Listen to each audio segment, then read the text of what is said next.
Today on Downtown Now. A former Arkansas Razorback has made the move to the world of podcasting. I just had a really specific idea of how I wanted coverage to look. And he's one of the top Arkansas athletes of all time. Why is Mark Martin in Northwest Arkansas? This is really a chill, such a great, great area right here. But first, a high school kicker who's lighting up Friday Night Lights. I like to more be known as like a good person, a good player, like a good teammate. You're watching Downtown Now, sponsored in part by Arkansas Federal Credit Union.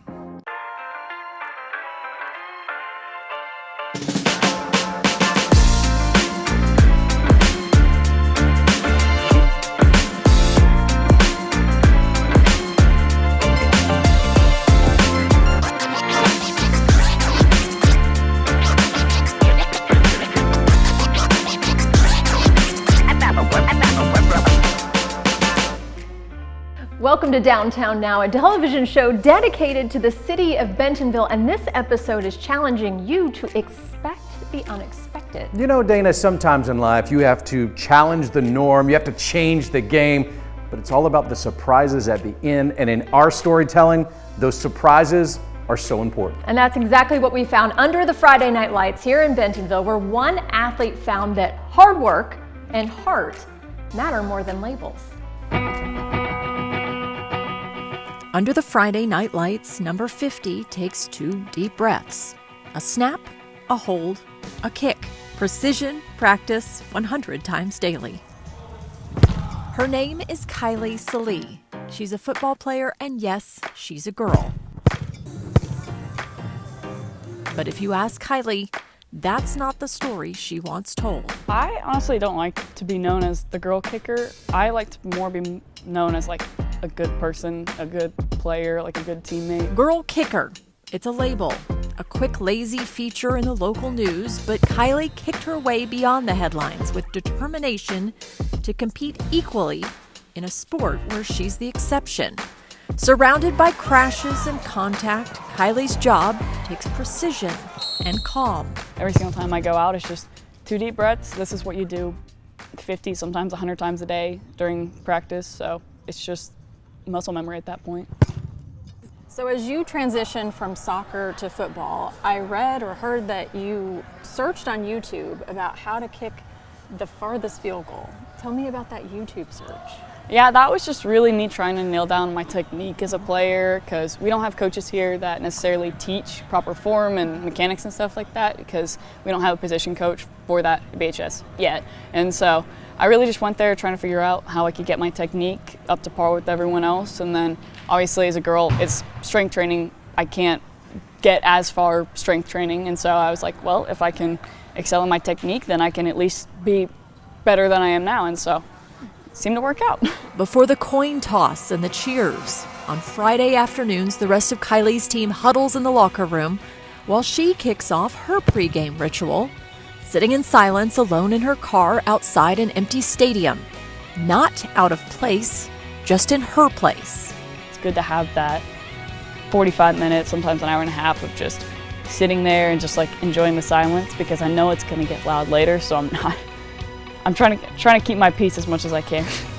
It's a moment where the pressure of Friday night fades away, and Kylie gets ready to go one-on-one with the goalposts. YouTube-taught precision paired with persistence earned Kylie the respect of coaches and teammates. Now it's just, if I walked into the gym now, they'd be like, oh, hi, Kylie, it's nice. And for the next generation watching number 50 from the stands, Kylie Salee is a story of what's possible. I try to be a good influence for younger kids. I try to say hi to them up in the stands. I would say there's nothing stopping me. Obviously I was given the opportunity and I took it and I ran with it. 2 deep breaths, a snap, a hold, a kick. Not a headline about a girl, but a highlight on number 50, one tough player. From breaking barriers on the football field to our next story about a man who broke records at over 200 miles per hour. Yeah, and he's one of the greatest to do it. He's from Arkansas, and now he's moved to Northwest Arkansas. In an exclusive Downtown Now conversation, we sit down with Mark Martin. We're talking retirement, Rex, and writing books. you know, just to compete at that level, I needed to be all in. Intense, determined, gritty. Those are just a few ways to describe an Arkansas racing legend. Mark Martin stays there. And now, Mark Martin. Mark Martin alongside Dale Earnhardt. In victory lane, he is saluting the crowd, and the crowd is saluting him. In a career that spanned more than 4 decades, Martin sped towards title after title, winning on the NASCAR circuit 40 times, being named one of the top 50 drivers of all time, and reaching immortality, being enshrined in the NASCAR Hall of Fame. Man, this is great. Arlene and Matt, I wish y'all could have been here. This Valvoline team, Ford, it's just great. I mean, it's just meant to be. We've talked to each other several times. We've talked at the Texas Motor Speedway. We've talked in Batesville at your museum. But I always come across this picture. Tell me what this picture represents to you. That's one of the most significant wins of my career. I'm 18 years old right there, still living in Batesville. That's Rockford, Illinois. That's the 12th annual National Short Track Championship. I was just a kid, just getting started. And that race had all the national greats at it, and to win that race actually was a surprise. You know, it was an epic win, and one of my top 5 wins of my entire career. Let's get behind the wheel of a car, right? Or some kind of car, okay. Some kind of vehicle. How about that? Let's go.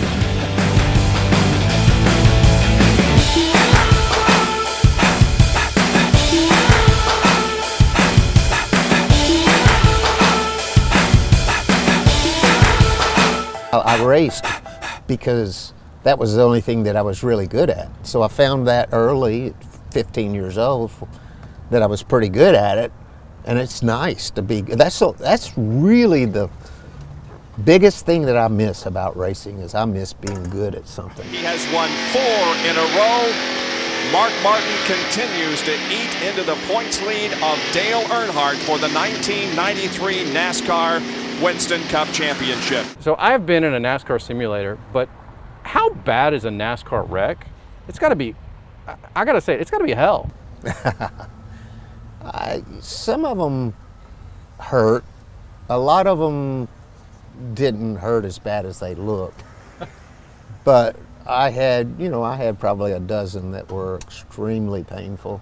But you know, you got to think that's out of hundreds of wrecks. So I think it was 94 at Talladega. I got into someone's accident at the end of the tri-oval, and at 190 miles an hour, I was no steering, no brakes, and I went through the infield and went through a guardrail, and right before I went through the guardrail, I was afraid I was going to die, because I had a friend just a couple years before that, a racer, tangle with a guardrail, and that guardrail came inside and killed him. And so that was going through my mind. I went through the guardrail and went through a chain link fence. So yeah, and that did hurt a little bit. So we get back there for the next race, and that guardrail is a concrete wall. Oh my. That would have been a non-survivable wreck. Today, Mark has moved on from the fast lane. Now retired, he and his family have relocated from the northeast corner of the state and his hometown of Batesville to our area right here in northwest Arkansas.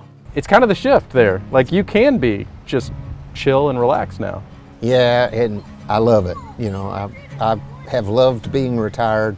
It certainly took some adjusting to find my niche, you know, and find, you know, where my passions were, you know, because I've not had anything outside of racing since I was 15 years old.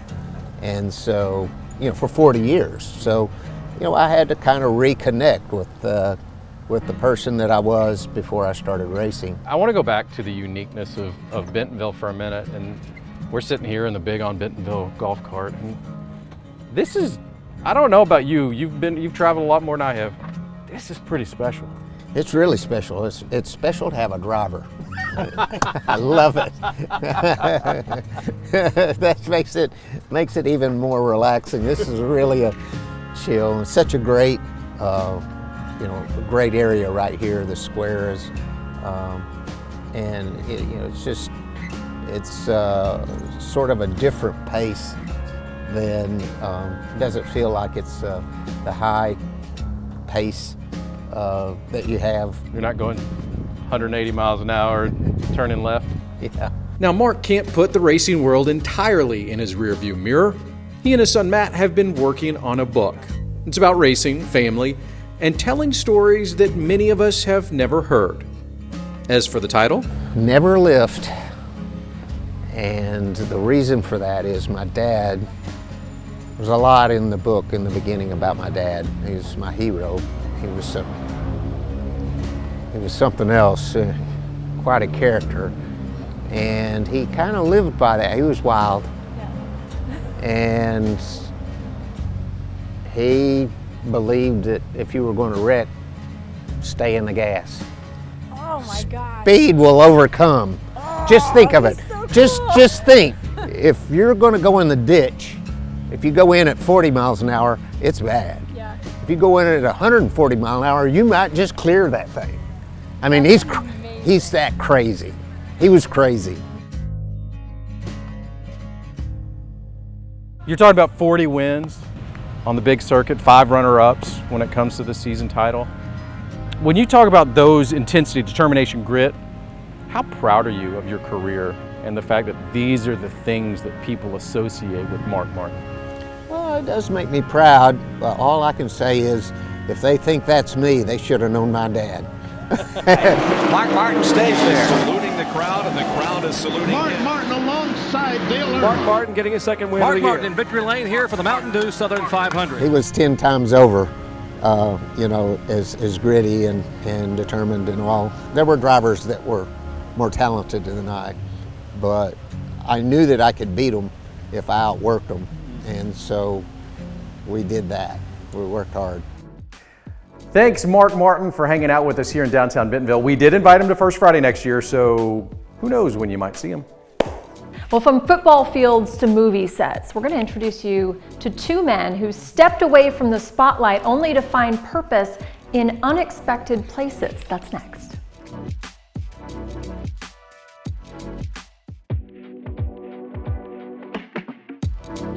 Welcome back to Downtown Now. On this episode, we're celebrating people who make unexpected turns. And I'm not sure I could imagine a turn bigger than this one.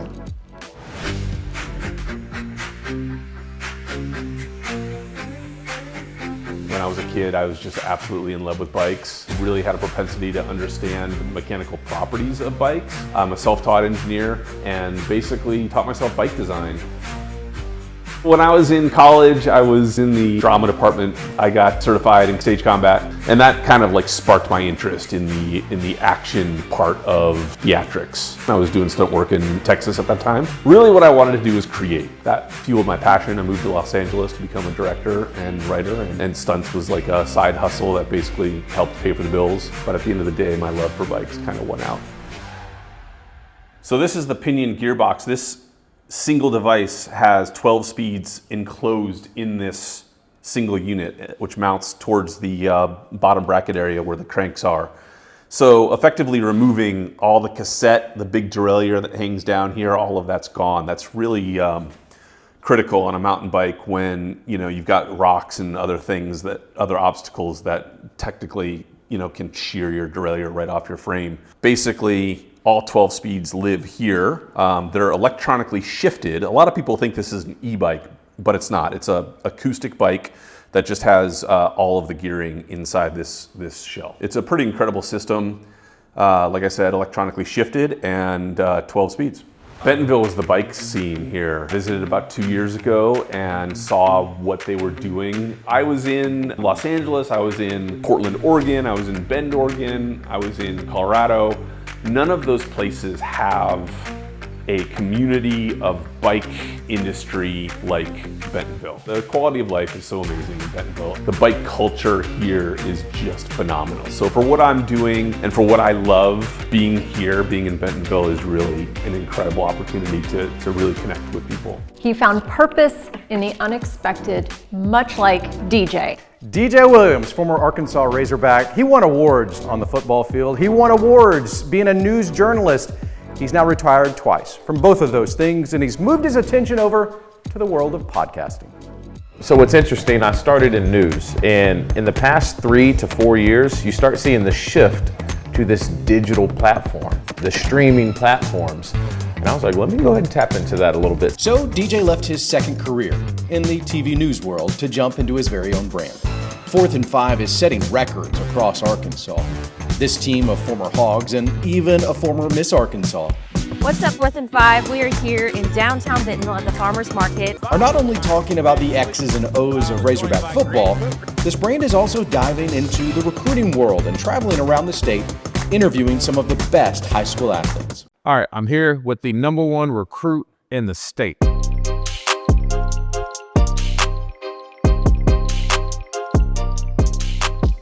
Fourth and 5 does have a home right here in Bentonville.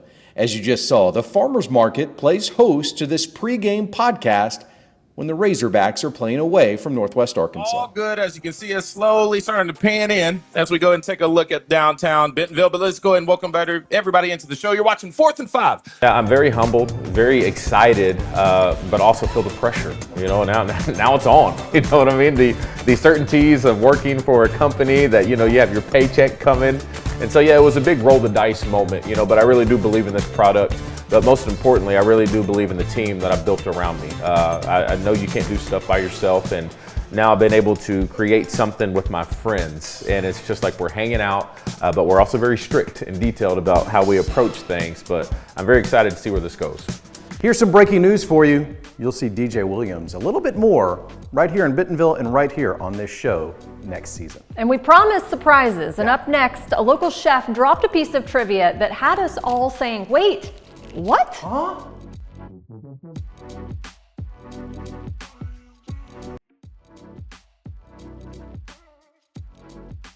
The Preacher's Son in downtown Bentonville is a favorite spot for a lot of folks around these parts. And you might know the chef there, Neil Gray. What we didn't know is something he told us when we sat down to have lunch with him. Here's the moment he surprised us.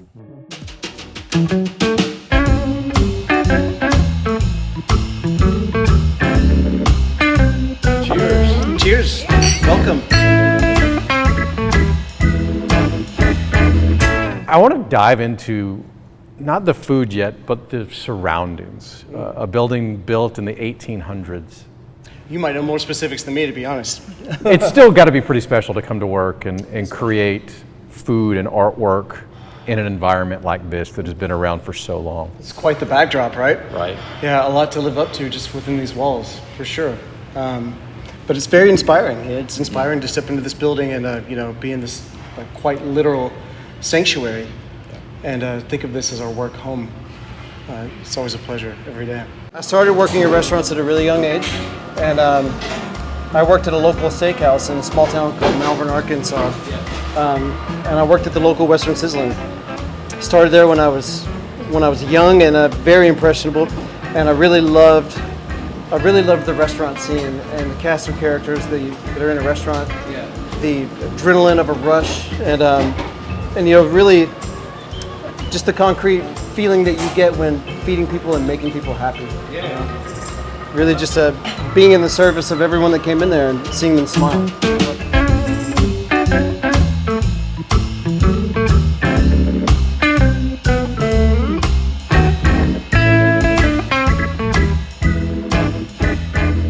Last question.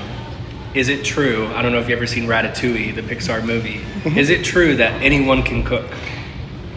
Yes. Oh, you stalled though. Yes. No, it's true. He looked at me. Well. He looked at me. All right. You've seen Ratatouille though, right? If you watch the special credits of the film, I'm in it. Wait, really? Wait, what? Yeah, like the extra credits. Yeah. Oh wow. Mm-hmm. Oh, Hold on. Well, they hold on. Rewind the show. What is happening? I did not know this. I did not know that. Okay, we have to dive into this. Why? So when they were making the movie, Pixar wanted to know what chefs look like in the kitchen and how they move and how they communicate, the sort of like the choreography of a kitchen.